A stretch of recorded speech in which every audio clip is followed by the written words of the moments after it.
strong, empowered, authentic. What's up, Ginger Nation? This is Tosh. This is Darren, and you are listening to the Authentic Ginger Podcast.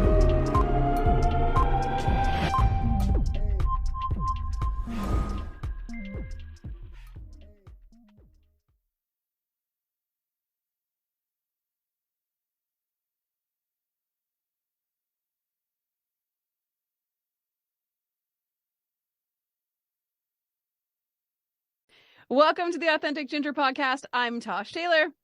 And I'm Darren Roach, and I'm very excited for today's episode.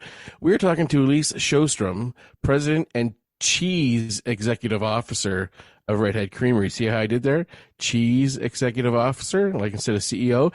Redhead Creamery made their first batch of cheese in 2013, Tosh, and by the end of 2014, they had built and opened up their own cheese-making facility on their family farm, Gerlinde Farms. I hope I'm saying that right. Welcome to the show, Elise. How are you doing today? I'm doing great. How are you? I'm doing fantastic. Did you like what I did there? Have you ever been called like the Cheese Executive Officer? Please tell me I'm the first. You are the first, hence my reaction. And hopefully I won't be the last. So you're from Minnesota. We'd love to start the show off by asking you one question that kind of really sets the tone here. You know, tell us a little bit about yourself and kind of yourself growing up with red hair. It's so fun because I've never been asked it that way before. So about myself, I am number 3 of 4 redheaded daughters. And so, What? Yeah, I should have brought them all with me. Yes. But we grew up on the dairy farm that I am now making cheese on. And as a kid, I always wanted to be part of the family business in some way. I really didn't want to milk cows. That was my parents' love, and I love animals and the cows, but getting up at 4 every morning was just not at the time. It was not ideal because I got up and fed calves before school. But now, after figuring out that cheese is what I wanted to do, now I realize that milking cows may have been a little easier. But I'm still getting up at 4 a.m.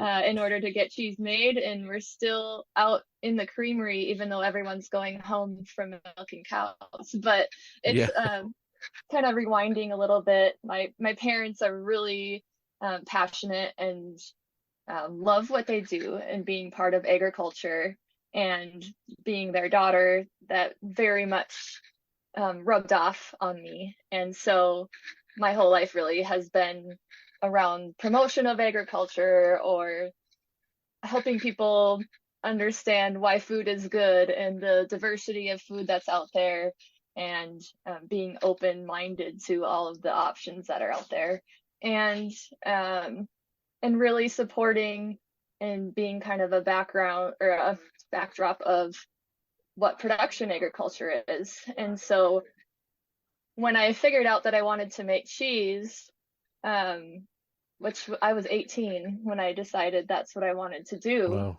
My parents were like, okay, well, we know cows, so you figure out how to do the cheese part. So I went to the University of Minnesota and studied food marketing, because my professor said, anyone can learn how to get cheese made, but you need to sell it. Mm-hmm. And so he advised me to figure out how to sell and market it, which is perfect because I love marketing. So that part of it has been perfect, and that advice still holds true strongly today and probably will forever. So my husband now, ironically, we knew of each other before college, but we really got to know each other in chemistry class because we both had failed chemistry. And so we sat next to each other during chemistry class and got to know each other through that. And the most ironic part of that all now is that the work I do is very chemistry related, making cheese. There's a lot of art to it. And we're now working on a project where we are fermenting whey in order to make spirits out of the whey, and which is again super high chemistry. And here we are, failures of chemistry, but very much making it success. But you asked about what I was like, or what it was like growing up as a redhead, and I joke about that now when people ask why Redhead Creamery. And my oldest sister, she would always get so upset when we walked through like the shopping mall together or anywhere as a group, and people would gawk at us like, "Oh my gosh, are you sisters?" And she's like, "Duh." Yeah. Let me touch your hair. Yeah. Right. Yes, thank you. And so she hated that, and she always would say that we were the walking freak show. And when I got older, I decided I'm going to take advantage of this and start marketing it. And wow, it's really worked out for us. So It's really interesting because when we ask that question, sometimes we don't know the backstory. And now that we know you have three siblings with red hair, what an army you had. So there was nobody messing with you guys. no, and still not. That's the way it should be. And so going through school, you everything was good there. Like, did you get the traditional slangs or the traditional things towards you of, redhead, quick little names or something like that? Anything like that ever come about during school? Yes and no. My nickname in high school was Rusty, and I didn't mind that name. That's I a think it's unique one. funny. I think it's funny with the name of your podcast and brand being Authentic Ginger. When the South Park came out and they talked about gingers, then I was always like, "Oh, don't you dare call me a ginger," and I don't care anymore. But But it had that stigma around it. it did, Yeah, yeah. for most of our teenage years. Yeah, absolutely. Yes. And now I guess I really don't care. I enjoy the, people think that you're gonna have attitude because you're a ginger, and I just go with it. I'm curious because I like now that we've had like a geneticist on the show and stuff. So there are four of you with red hair. Are either of your parents ginger? No, they are both brunettes. Okay. And so they both have the recessive gene, and they both have cousins with red hair, but that's as close as it gets. And none of mine or my sister's offspring have red hair. So it'll be interesting to see if any of their children do. But yeah, if it comes down the line eventually. I mean, it will. Someone's bound to have another. But well, and there's another one too of the things people say. So I have 3 children. None of them have red hair. And whenever any one of them are born, "Oh, they don't have red hair." It's like, I still love them anyway. Yeah. I don't. That's gonna funny. be okay. That's very true. And how different though is all 4 of your hair? Yeah, mine is by far the most curly. Let's see, the oldest 2 have a wave to it if they let it go, but they typically straighten it. And then my youngest sister has like straight as it comes hair. I would try to braid it and it would drive me crazy. But yeah, it's amazing. How weird. Genetics are so weird. Okay. Yes. I also want to point out your shirt that you have on. Does it say not your average curd? Your marketing is on point. Yeah, I was just gonna say, you're totally right, Tosh. Yeah. That's amazing. Okay, so you decide you're gonna get into the cheese business. My husband and I lived in Vermont for a couple of years, and then we lived in Wisconsin for a couple of years. Really, at the time, the top 2 artisan cheese and beer and all the things states in its time. And so we really got to experience that in their primes, which was super fortunate.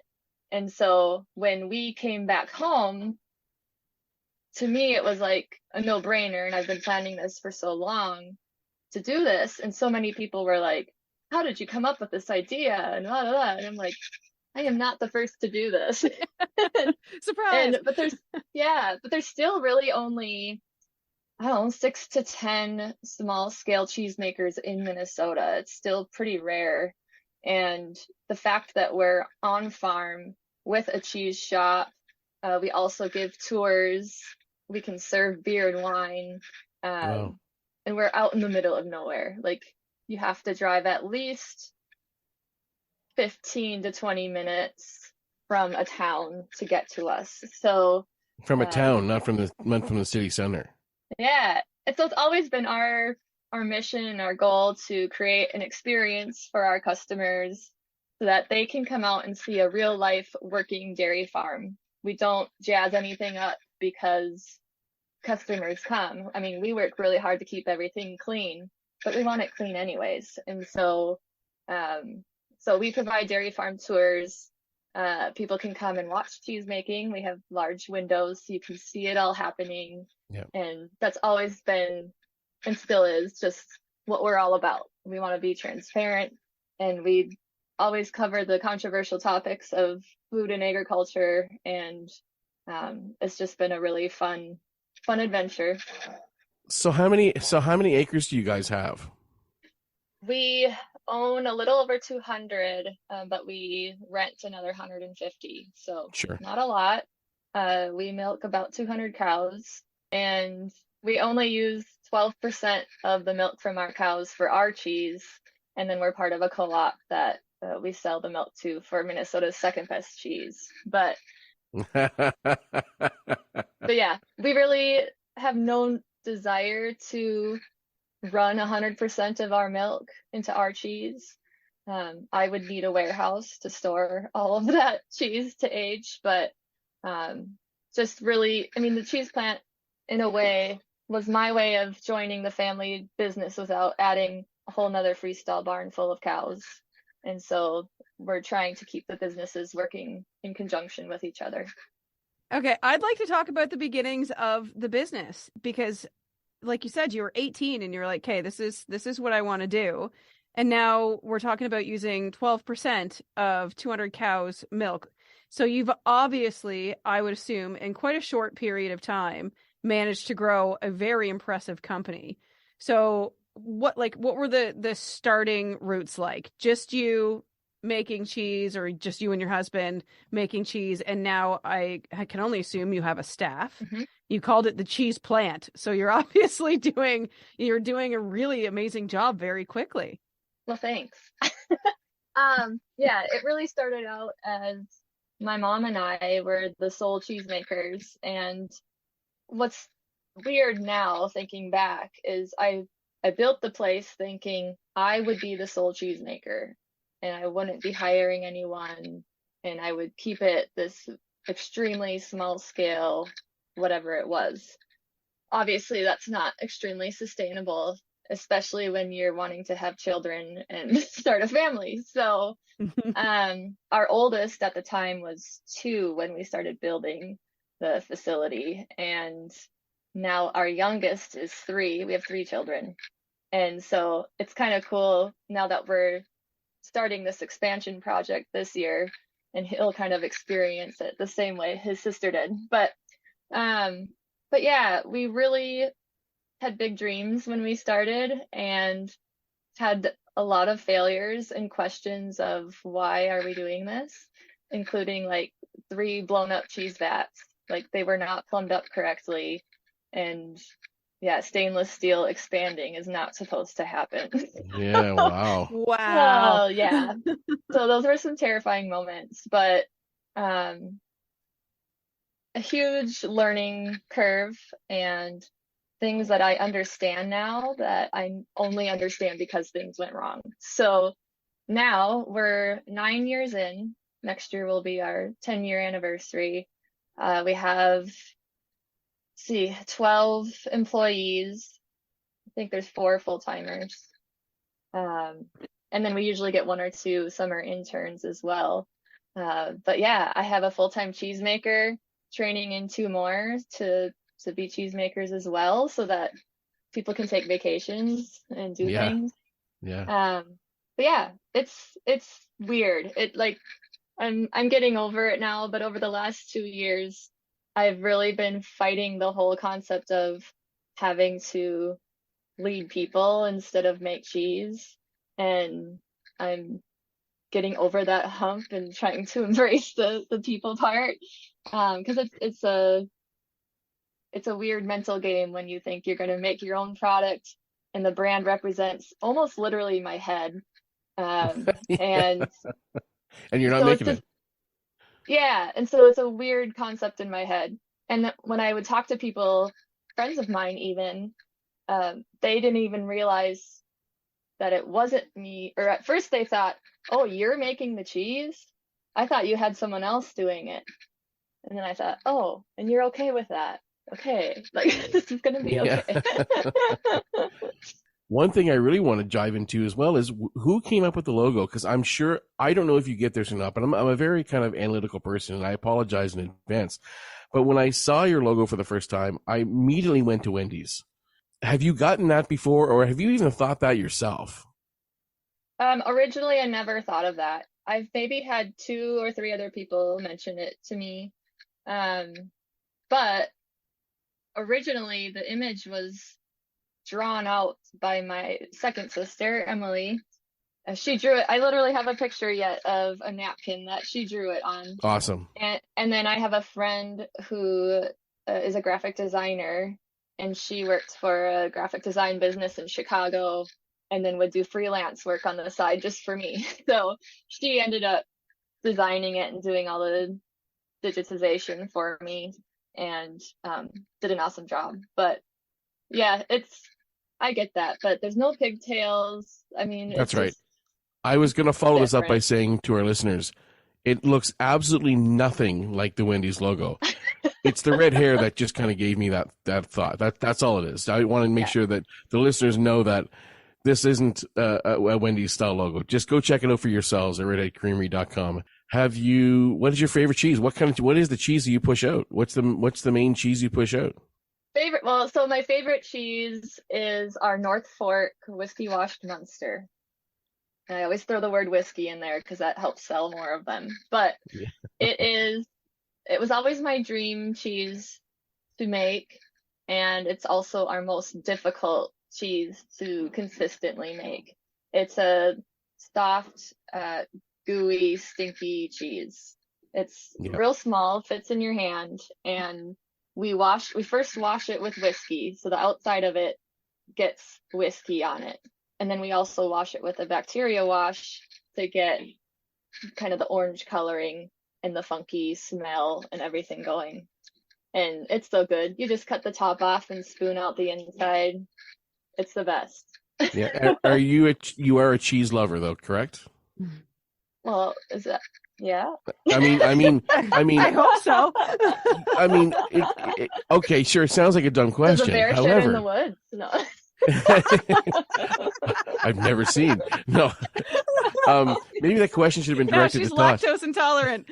Yeah, that's right.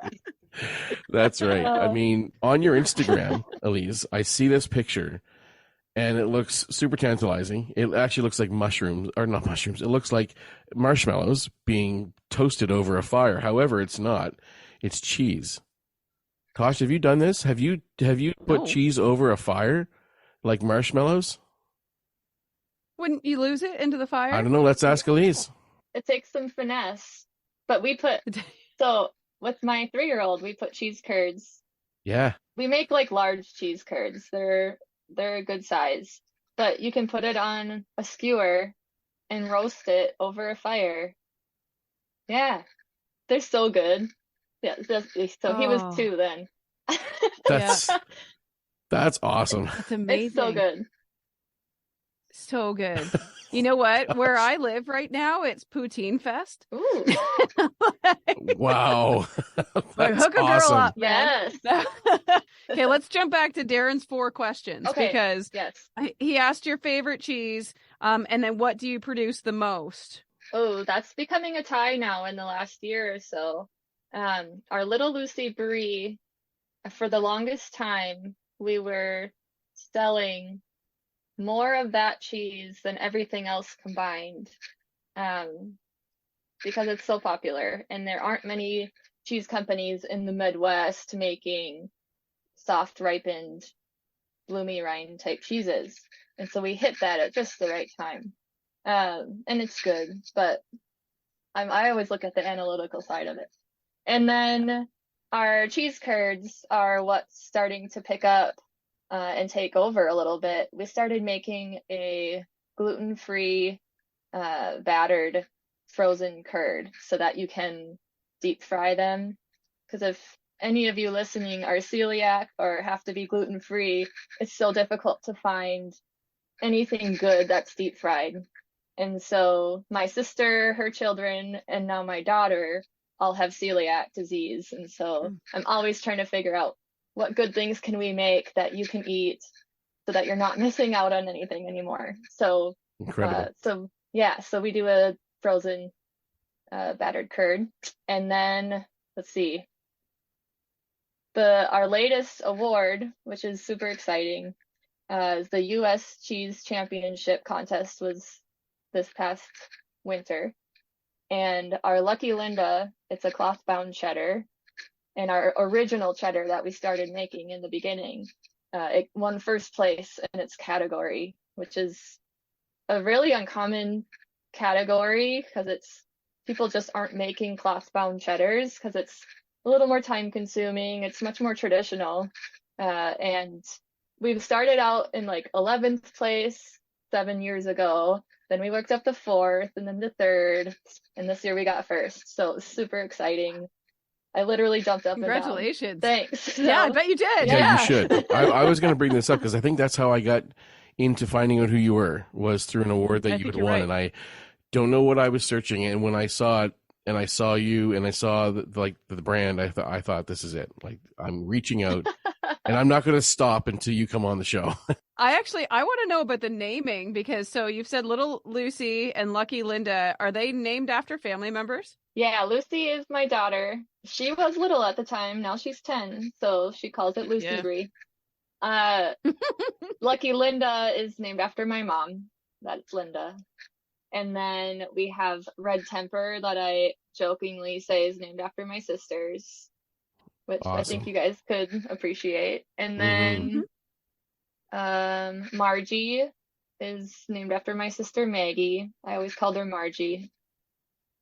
What else do we got? We've got Henry's Havarti, and we have Conan is our 3rd child. We have a cheese called the Barbarian, and it's named after him. I love it. I love it because it brings that artisan feel and still small town or small family feel when you clearly are like above and beyond that.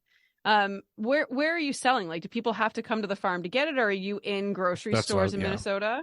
Yeah, so the Twin Cities in Minnesota, so Minneapolis, St. Paul really are where most of our cheese goes.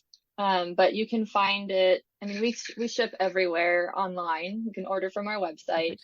And then there are lots of boutique meat or cheese shops around the country that carry our cheese as well. So kind of like a scavenger hunt to figure out where they're all at, but you can find it. And it's just so our listeners can find you on social. What is your Instagram or Facebook or wherever else you like to have people find the Redhead Creamery? Redhead Creamery, all one word. It'll find us.